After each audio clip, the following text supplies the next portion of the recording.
Good morning, students. Hope you all are watching the videos and studying at home in this crucial time of pandemic. Students, we are going to start the new lesson today. The name of the lesson is Lost Spring. It is written by Anis Jung. Anis Jung. She is an Indian author, journalist, columnist for newspaper in India and abroad, whose most known work, Unveiling India, was a chronicle of the lives of women in India, noted specially for the depiction of Muslim women. The following lesson is an excerpt from her book titled Lost Spring, Stories of Stolen Childhood. Here, she analyzes the grinding poverty and traditions which condemn these children to a life of exploitation. इस lesson में जो हमारी author है अनीस जंग, उन्होंने जो poverty stricken बच्चे हैं उनकी लाइफ कैसे एक्सप्लॉइट होती है उसको बताया है. Okay, students. So let's begin with the lesson. Now, you all can look into the book. See the first line of your lesson. Sometime I find a rupee in the garbage. Why do you do this? I ask Sahib, whom I encounter every morning scrounging for gold in the garbage dumps of my neighborhood. Sahib left his home long ago, set amidst the green fields of Dhaka. His home is not even a distant memory. There were many storms that swept away their fields and homes.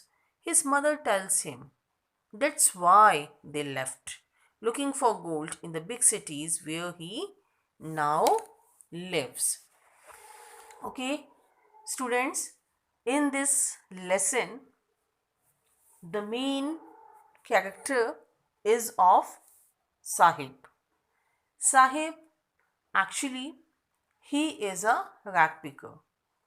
Rack picker जो कूड़ा बीनने वाले होते हैं, the one who स्क्राउंजेस garbage, वो होता है साहिब इसमें. और सेकेंडली जो अनीस जंग हैं, जो ऑथर हैं, she is also there because she has written her personal experience in this lesson. Now, see the first line. Why do you do this? I ask Sahib. In this line, I comes for Anis Jung. Anis Jung, she is asking Sahib. Sahib कौन है? साहिब एक कूड़ा बीनने वाला बच्चा है. तो अनीस जंग जिन्होंने ये लेसन लिखा है, the author of this lesson, she is asking Sahib because whom I encounter every morning scrounging for gold in the garbage dumps, जिसे वो डेली देखती थी. whom I encounter, encounter means इत्तेफाक से उनकी मुलाकात उससे हो जाती थी डेली. scrounging, scrounging means किसी चीज को ढूंढना, किसी चीज को देखना. तो this boy was always searching something in the garbage dumps. So,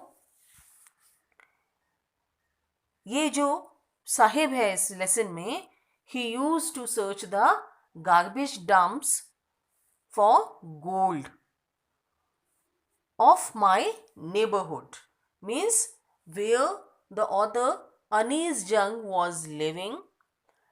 Near her house there was a garbage dump yard, and this boy Sahib used to come there daily in the morning, and he used to search for the garbage dumps in order to find some gold. Gold means some useful items, you can say. He was looking for some useful items there in the garbage dump.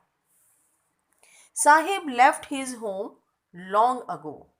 Sahib ने अपना जो home था उसे बहुत पहले ही छोड़ दिया था. Set amidst the green fields of Dhaka, his home is not even a distant memory. There were many storms that swept away their fields and homes, his mother tells him.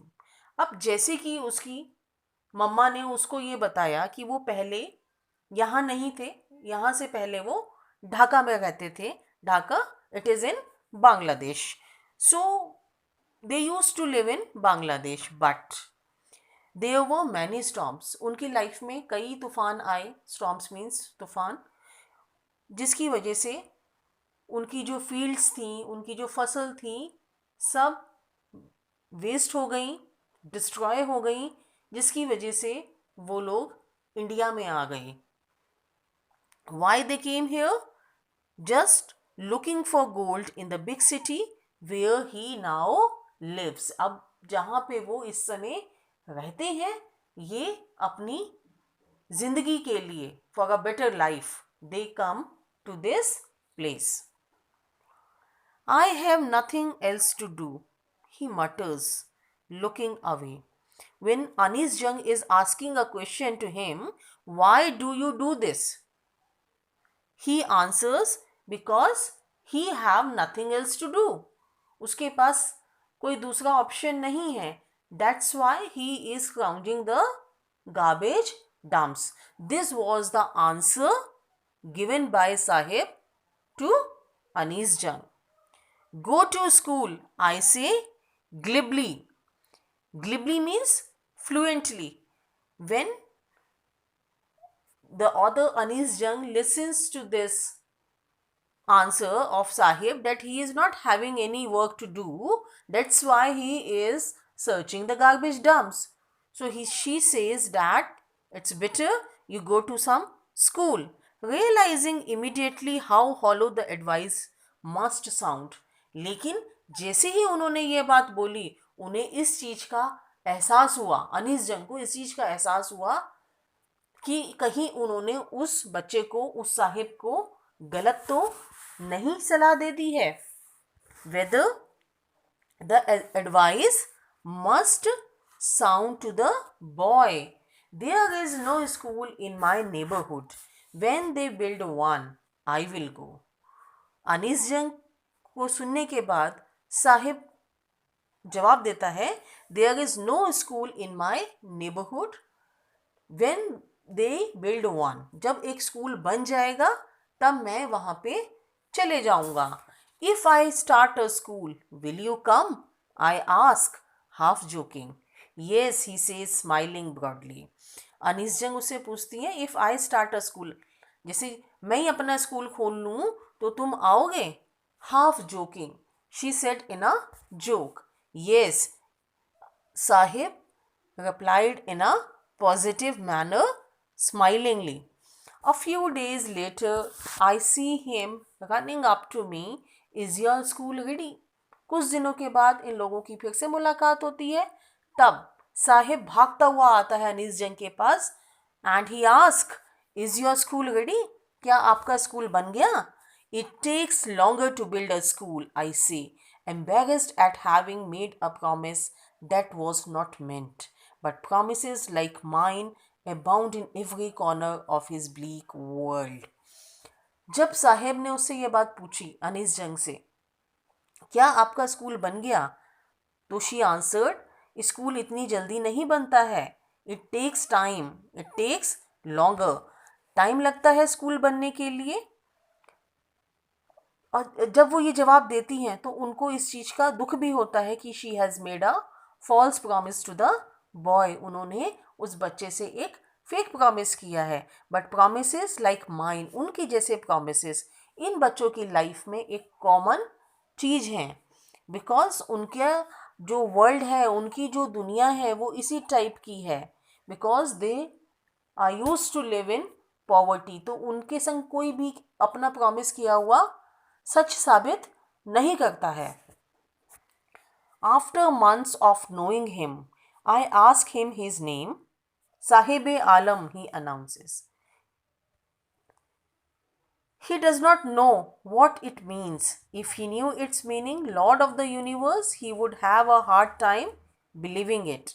कुछ महीने बीत जाने के बाद जब ऑदर ने, अनीस जंग ने उससे उसका नाम पूछा, ही अनाउंसेस साहिब आलम. उसको शायद अपने नाम का मीनिंग नहीं पता था. He was not knowing the name meaning, his name meaning. The meaning of his name was the Lord of the universe. अगर वो उसको बताती भी कि तुम्हारे नाम का मतलब होता है लॉर्ड ऑफ द यूनिवर्स, तो वो शायद ही उनकी बात पे विश्वास करता. Unaware of what his name represents, उसको नहीं पता था कि उसके नाम का क्या मतलब है. He roams the streets with his friends, an army of barefoot boys who appear like the morning birds and disappear at noon. Over the months, I have come to recognize each of them. उसको अपने नाम का meaning नहीं पता था, but still वो अपने दोस्तों के साथ गलियों में घूमता था. उसके साथ barefoot, barefoot means without slippers, बिना चप्पलों के जो बॉयज़ थे उनके साथ वो घूमता था. कई लड़के थे जो बिना स्लीपर्स के, बिना चप्पल्स के घूमते थे. वो सुबह सुबह गार्बेज ढूंढने के लिए ऐसे आते थे मानो कि मॉर्निंग में बर्ड्स निकल के आते हैं अपने घोंसलों से. In that same manner the birds appear in the morning. These boys used to appear in the morning for searching the garbage dumps and they disappear at noon. कई महीने बीत चुके थे. इस वजह से अनीस जंग अब एक एक को पहचानने लगी थी. ओके.